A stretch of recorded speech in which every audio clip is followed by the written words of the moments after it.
Hello, today I'm doing a little review and I guess put together video of one of the scroll frames from the Painting Fairy cross stitch website. I purchased one because I kept seeing the ads pop up on Facebook and I was so in love and I'm like, I really need this as I'm sure fellow cross stitchers can relate to, in that we probably already have a billion scrolls, but you know, what's one more? And this one's super cute.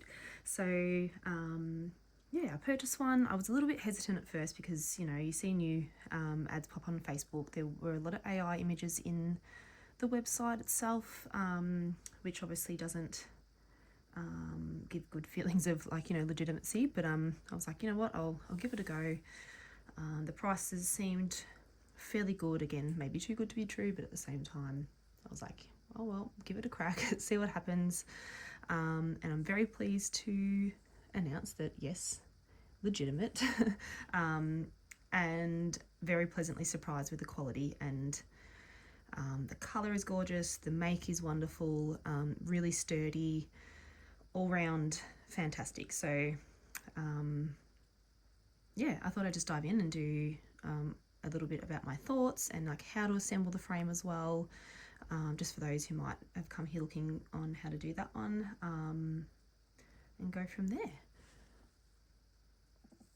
Okay, so when you've opened up your package, this is what you will find inside. So there's lots of pieces that can look a little confusing if you haven't used a split rod rail frame before. So I'll go through all the little bits. So these are the side, essentially the tension. So these parts both spin on the top and the bottom.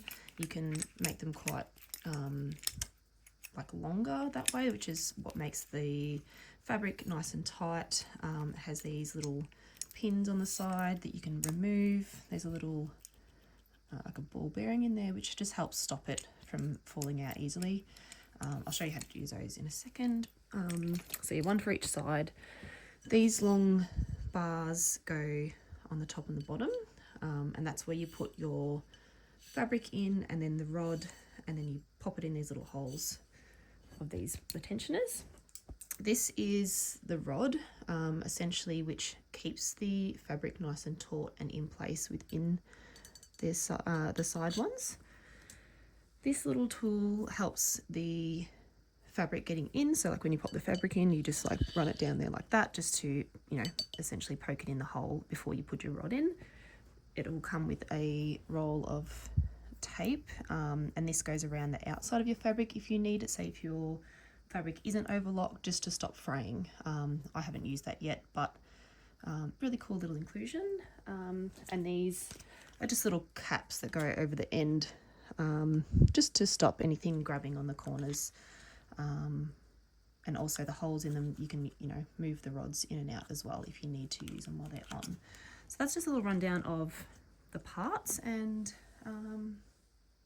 yeah, same as I said before, the quality of them is wonderful.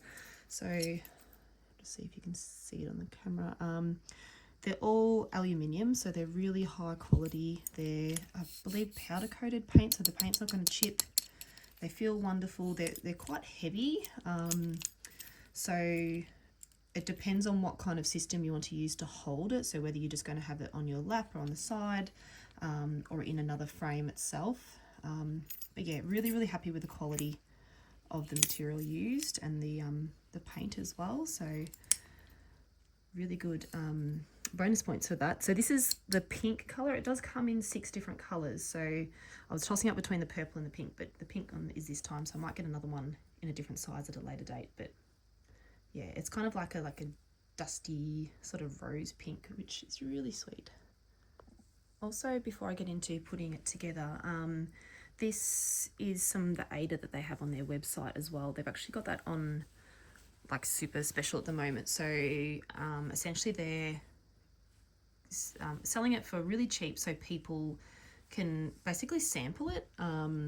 So I got this piece here. They send the colours at random, but I got this piece which is 40 by 50 centimetre piece, and that was only $1.42 in Australian dollars, which is so cheap. It's 14 count, quality wonderful.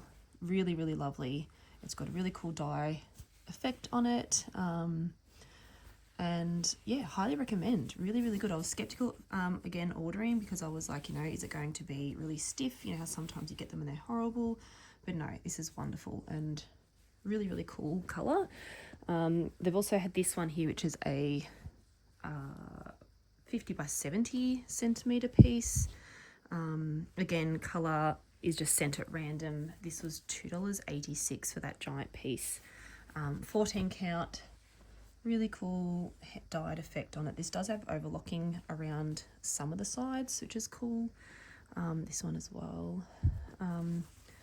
Just to keep that fraying to a minimum. But there are some sides that are raw as well. But you can just, as mentioned before, that tape that came in the package with the scroll, if you do end up buying that as well. Or you can just obviously get it at probably a craft store or a hardware store, because it's just like a papery kind of tape. So yeah, highly recommend those. Today I'll be using this piece because the frame that I got won't fit the other one in there. So this is 40 by 50 centimetre Aida, and the frame that I got was a 50 centimetre one with adjustable sides. So this is what we will be using today, just to demonstrate and put it all together. Okie dokie. So you want to start with the two longer pieces at the top and the bottom, and the side tension on either side. You'll notice that you'll spin this part here. Make sure they're all the way down, just so they're all the same. And then so this part here is the same on both sides. We're going to start with our fabric next. Best to find some that will keep these circles clear, because these little pieces need to go in there just to secure as you go along. So we're going to turn it this way a little bit. The fabric is going to be sitting across like this, and then you're going to take this curvy side of this little tool and just poke it inside here and run it across. That will give you that little groove inside there. The fabric will be nice and sitting smooth and flat in there. Then you just need to take one of these rods and poke it in the side. It's easy to go in by the pointy end versus the other end, which is just flat. Just makes it easy to slide in. So you just slip that inside here, and then make sure, actually put it, so see how there's a little, like a chunk taken off the side there? This is flat. So put that one down so then the fabric goes underneath, if that makes sense there.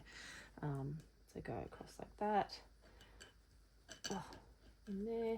Can be a little bit tricky to grab it sometimes, and you might need to just have the tool on hand, but once you get it going, it's nice and easy and it just slides in like that. Best to try and keep this section here the same, move that down a bit, see ya, the same width along there, just so it's nice and straight when you put it on. Now you just need to do the same with the bottom one as well. So holes, keep them free, turn it to the side. We're just going to put our fabric there. It doesn't have to be the same width on the top and the bottom. You can have it, you know, anywhere you want it to be. You can have it up here. It doesn't matter. That's more, just as long as you leave enough space, because if you do it like, say, here, and then you try and poke it in, once you tension it, this part here will move, and then it won't leave you enough space, and it'll probably just fall apart. So make sure there's quite a fair bit on the ends. Obviously it's a little bit hard if you've already cut your fabric you know, to the size that you need and haven't left enough allowance. So definitely recommend leaving a fair bit of allowance, a couple of inches at least. So that's that one. This little groovy bit on the side, pop that in, and then once it's past that little bump, all the way through. Right, so that's where we start with that one. So obviously it's really, really loose now. It doesn't really matter on this part here. Next, we are going to turn that to the side. I don't think it really matters which way you turn it, because it's going to be moved again anyway. Maybe I'll just keep them out of the way. I'll do that like this. So the next step is to put this the side tensioners on either side. So I need to make sure this little pin is out of the way. That just slides on top of here. You find that you need to do them at the same time, just because if you put one on, it's going to be like wonky donkey and then you won't be able to get it in. So try and keep them on at the same time, same angle. And then we just line the pin up with the hole that's inside here and just push it down. You'll just hear a little click, and then that just stops it from falling off. Then we're going to do the same on this side as well. So get the pins out of the way, pop them on.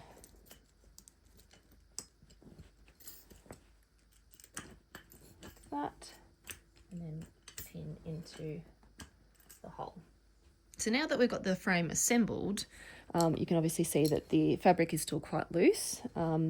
This point here is where the fun part starts, essentially. So the tension can be adjusted, and what I'll do is I'll leave this part here so you can see how that moves as well. So making sure that everything is nice and straight, then you just twist these and try to do them at the same time again as well, so you're having the same, the tension is the same on either side. You can see that I've put my Aida in a little bit not centered, but it doesn't matter so much, like as long as you can adjust it a little bit. So like, for example, if this side was in a little bit wonky, I can adjust this one here and make this one bigger and then leave that one how it is. But yeah, you just keep going like this until it's nice and tight. It's getting a little bit harder now because it's getting nice and tight. And then whenever you're happy, you just stop. So this is lovely and tight now. Probably just do a little bit more, just because I like it like a drum when I use it. Looks pretty good, I think. And then yeah, we have it nice and tight. You can see and you can hear it. It's wonderfully tight. This side didn't move too much down here. You can see this part here is a little bit smaller than in the middle, just because it's pulling here, but that's not really a big deal. And at the back too, the one that's left tucked in has done really well as well, because I've left enough. So these parts here, you can, which I probably should have done, is just rolled this bar a little bit further, just so this is tucked in and not in the way.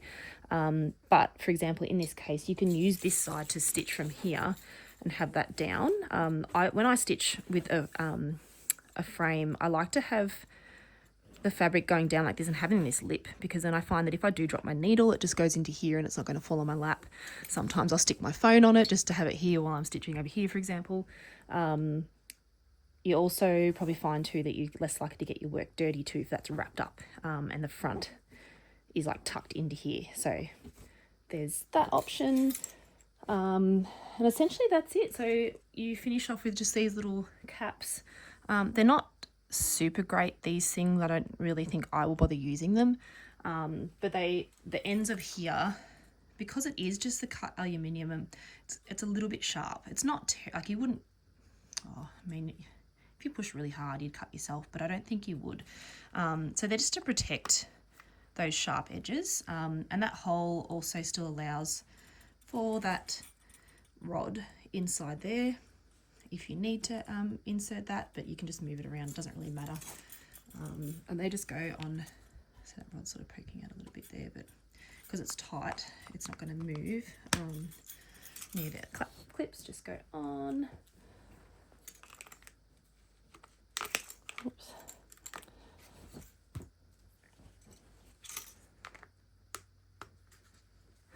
And yeah, ready to go.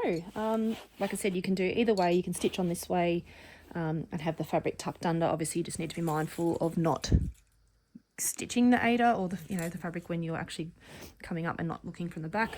But yeah, brilliant. I absolutely love it. Highly recommend.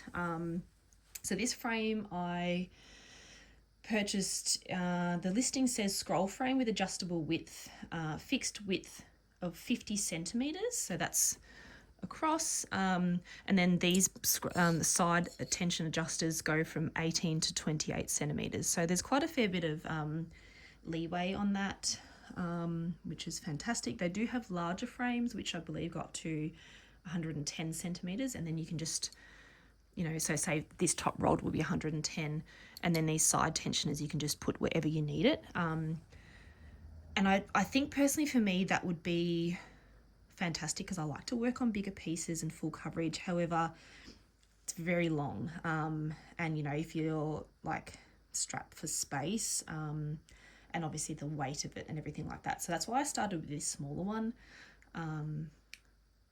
just to, you know, get a feel for it, see how the quality was, and then upgrade in the future. They also have lots of really cool stands as well, like floor stands, there's lap stands, table stands, which all look brilliant too in all kinds of cool colours. They've got a sale on at the moment. So yeah, this frame itself is 114 Australian dollars. And I think it said the original price was 229. So yeah, I thought that was pretty good. And for the quality, absolutely recommend that for sure. They've also got free shipping over $49, which is great. So, you know, you don't need to worry about paying for shipping if you're purchasing a frame, which is good, because that's always annoying to have to pay. But yeah, I think that pretty much covers everything. Maybe I'll show you how to take it out, I guess. But essentially it's just the backwards, like you just loosen the sides, and then it comes all like floppy again. Take the sides apart, pins out.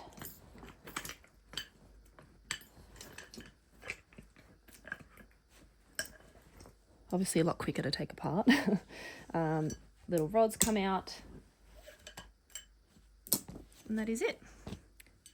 You will obviously see a little bit of creasing in the fabric, especially if you have it in there for quite a long time. But again, it's not any different from any other frame, hoop, or anything that you'll use.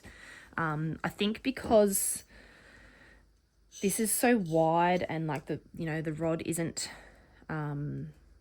terrible, like it's got corners on it, but it's not like a sharp corner exactly. So I think it actually probably worked better than a lot of others, especially like a hoop. The creases will be quite a lot more significant compared to this. So yeah, I think that's good on that front as well. Yeah, I think that's all. Really, really love it, and definitely let me know what you think. If you've got one, in the comments, if there's anything else that you can add that I've missed. Well, I just thought I'd add in too, I'm not affiliated at all with Painting Fairy Cross Stitch. This is just a personal review, because I really like it and I wanted to share with everyone. And it's nice to be able to especially have a look on there before, you know, if you haven't seen anyone use it before, heard anything before, just to, I guess, have a real review about it, and it's not, you know, anything to do with the company. So yeah, highly recommend, and I can't wait to use it. Oh, also, just remembered, I did try it on the Lowry stand as well, because I was like, I have a Lowry and I absolutely love it. Best thing in the world. It does and doesn't work. So it doesn't work directly on the Lowry because of the way it's the metal doesn't grip on this one. I'll just go get the pieces. Hang on a second. Probably should be more organized before I did this anyway. So this is the side attachment for the Lowry. So this will go in here. However, because they're both metal, it doesn't grip very well. You might be able to try it with some like a fabric in between, maybe some like a piece of felt or something, but I don't think it would work. I think it would just be too slippery. And then because this is quite heavy, it would just fall out and be a bit of a pain. However, if you have one of these attachments that, like the Lowry attachment, I think this is like the extender bar. I can't remember the actual name for it. So essentially, this attaches to here, and then this part here is adjustable, and you can put the frame like this I managed to get it to work inside there. However, it was a bit annoying having this bar behind it. So, you know, it's kind of limiting to, you know, where you can stitch from like either side if you're double-handed. So for example, like say it was there just to balance the weight, you'd only have this little space to be able to do it. And then if you had to move it along, it's a little bit awkward. It's doable, but it's a bit awkward just because of the the sheer weight of it, and because of the metal. Again, metal here, when the fabric is inside it, it's a little bit more grippy because of these bars sort of sit inside the grooves. But yeah, I don't know. It's not super fab. So I wouldn't rush out and get that unless you already had the pieces and wanted to give it a try. You might be able to work something a little bit and give it a crack. I think this frame would be better suited to the ones that they sell on their website to match versus the Lowry. Or if you just had it like resting on something on the side over your lap or something, for example. But yeah, that's, I think, everything wrapped up now. I hope that answers the questions. Again, if you've got any questions, pop them in the comments below. I'll link the website and everything below as well, just so you can see this exact one, because there's a couple of different ones that look kind of the same but are a bit different. But yeah, I think that's everything, and I hope you either have one or have one coming, and I've convinced you that it's fantastic, and happy stitching.